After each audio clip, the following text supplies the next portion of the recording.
పూటకో పూజ చేసిన రోజులు మారవు. పేటకో గుడి కట్టిన చెడు చావదు. ధర్మం దీపం పెట్టే లోపల అధర్మం ఒంటికాల మీద తపస్సే చేస్తోంది. విజయం ప్రయత్నాన్ని వరిస్తుంది.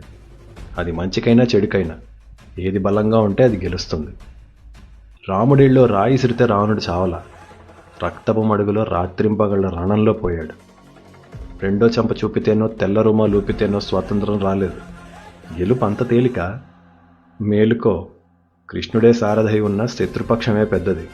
అండ పెంచుతావో గొంతు చించుకుంటావో కర్మ నీదే. నీ ఉనికినే చెరిపేసే చీడ పోన్లే పాపం అంటే వదిలేస్తుందా? నీకు ప్రశ్నించడం రాకపోతే వాడికి మాట్లాడడం తేలికవుతుంది. నీకు పరిగెత్తడం అలవాటైతే వాడికి లాక్కోవటం ఇష్టం అవుతుంది.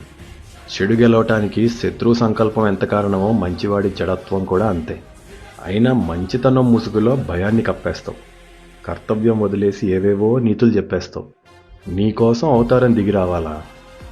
గుర్తుపెట్టుకో, గాంధీవం పట్టి అర్జునుడు సిద్ధమయ్యాకే కృష్ణుడొచ్చాడు. గుర్రు పెట్టి నిద్రపోతే కాదు. క్లైబ్యం మాస్మగమః పార్థ నైతత్వయ్యుపపద్యతే క్షుద్రం హృదయ దౌర్బల్యం త్యక్కోత్తిష్ట పరంతప. ఎలాంటి శత్రువునైనా ఓడించగల పరంతప లే.